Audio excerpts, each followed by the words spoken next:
Hey everyone, Gavin Victor here. Today I'm going to talk about who I believe is the most important philosopher you've never heard of, Samuel Pufendorf.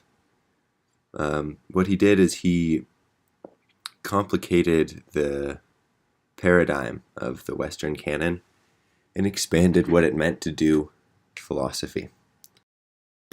So, in this class we have looked at Descartes' tree. You start with metaphysics, it branches out into physics, the roots are metaphysics, the trunk is physics, and then the branches are morals, medicine, and mechanics. Descartes wanted a very sound philosophical tree, obviously based in metaphysics, but that is not the only way that philosophy can start, according to at least Pufendorf and a lot of philosophers after him. So Pufendorf decided to cultivate his own method, and this method was largely influential for those coming later in the canon, and I think the contemporary modern and postmodern philosophical tradition more generally. So before we get to exactly how he changed the methodology of philosophy, I'm going to talk about some biographical information. I'm going to go over his works and his main themes, and then tie it all together looking back at these trees. He was born in 1632 in Dorfchemnitz, Saxony, where now we would call Germany. He was born during the 30 Years' War, meaning that the area he was in was surrounded by violence.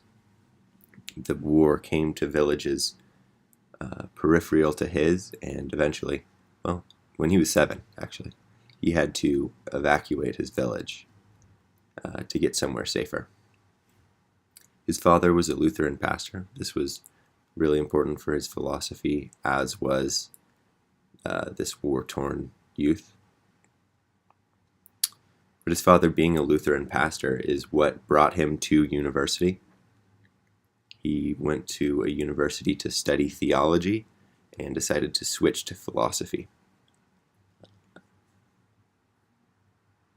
After university, after graduating in philosophy, he becomes a tutor for the family of the Danish ambassador to Sweden. Unfortunately, by a stroke of bad luck, a war broke out between Denmark and Sweden, and the ambassador was imprisoned, and Pufendorf was imprisoned with them, with that family. It was while he was imprisoned that he wrote his first work, which is quite interesting. And after he's released, he becomes a professor, a jurist, and a historiographer, or a historian. And he was made a baron, a very high honor, in the last year of his life. He wasn't incredibly well connected while he was alive, but his work for about a century after his death would have been on every major syllabus in law and natural law, in Europe. So, yeah, quite influential for a short period of time after his death. And the interesting thing is, in that period of time is when all of the most of the philosophers that were really influential to the Western canon came about. So first he wrote 2 books on the elements of universal jurisprudence, an early moral and natural law theory work written while he was imprisoned. Then he wrote The Present State of Germany. This was a political work, a critique written under a pseudonym, which is quite interesting. He then wrote his most famous work of the Law of Nature and Nations, from which he published an excerpt that's also very popular called The Whole Duty of Man According to the Law of Nature. After that, he switched more into religious studies and published Of the Nature and Qualification of Religion in Reference to Civil Society. So this is how does religion relate to politics, to social life, things like this. Finally, his last major work was Law of Diplomacy, or Agreement and Disagreement of Protestants. This is looking at relations, religious relations, and he was working on this up until his death, and it was published posthumously. So what he was tending to get at in all of these texts was a new view of natural law. Natural law had been rooted in theology before him. Aquinas was a major natural law theorist and also a major Catholic theological thinker. And the concept was God has made natural laws. The Bible shows natural laws. Laws as to how we should act, therefore we must act that way. And Pufendorf wanted to complicate that view. He said, I think that we can arrive at natural laws as to how things are and should be in the ethical world. But Pufendorf thought that we could arrive at those laws through study of anthropology, or social science. If we do science about how humans live on their day-to-day lives, we just look at the sociality of humans, we can figure out what is constant across cultures, what is constant across people, and we can understand the laws of our of our social lives.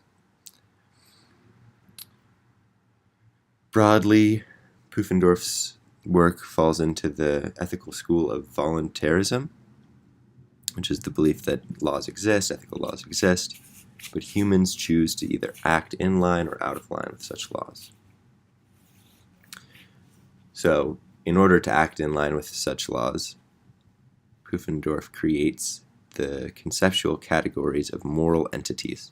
So natural laws exist, but moral entities are contingent fabrications that are useful for understanding how we can act in the context of natural laws.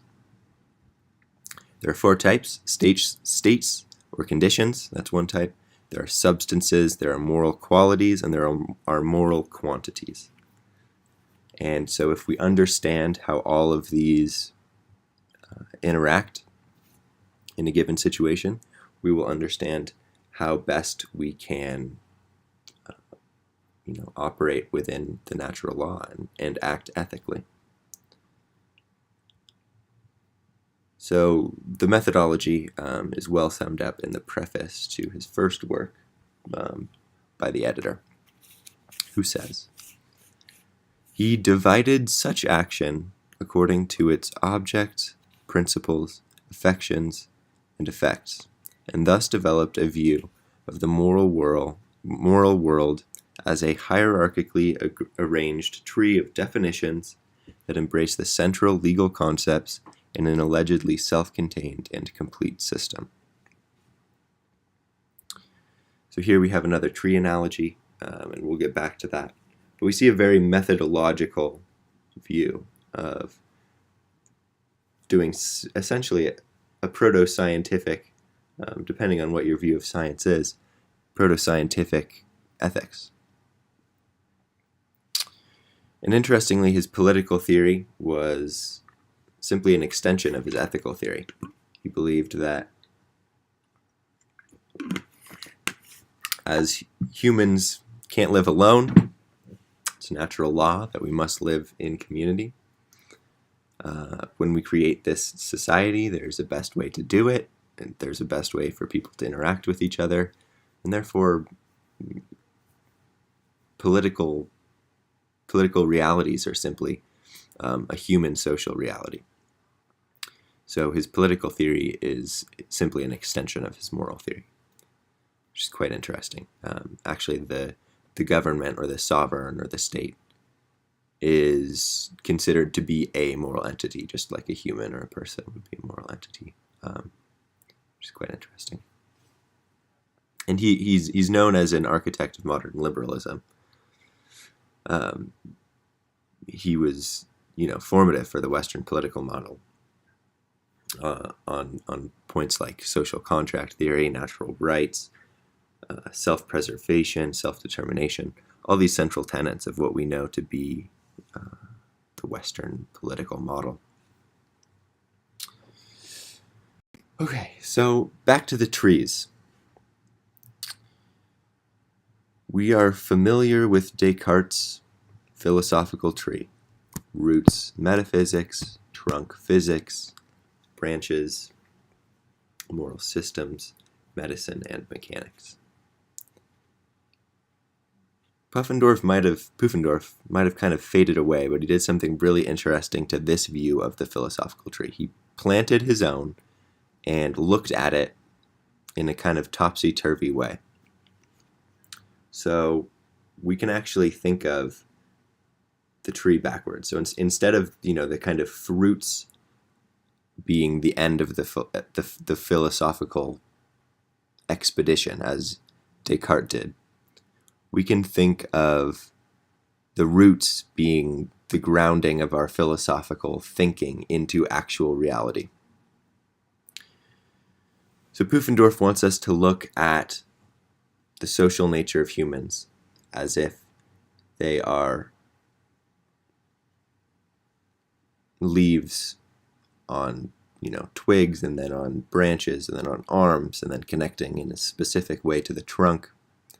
If we do such correctly, we have a scientific understanding of how humans relate, and through that understanding, we can correctly root our lives in the natural laws. And so this is revolutionary as far as no longer rooting everything in metaphysics, or previously, especially for natural law philosophers, theology. This is a scientific method to understand how best humans interact, and basing an ethical theory based off that. It's secular, mostly. It focuses on duty, which is going to be a huge thing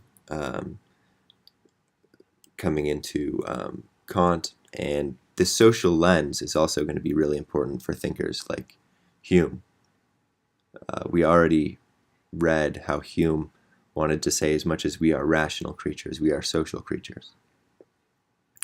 And Pufendorf was a massive influence on the Western philosophical canon as far as, can we stray from a strict metaphysical grounding of our philosophical beliefs, and instead focus on humans at the level of humanity and do philosophy from that perspective. So thank you all for listening and watching. I'd be happy to talk with anyone if this presentation or this thinker might work well in your final essay. Feel free to email me, victorgj@whitman.edu. I'd be happy to set up a time and talk more about Pufendorf. Hope you all enjoyed. Hope you learned something. Thanks for watching.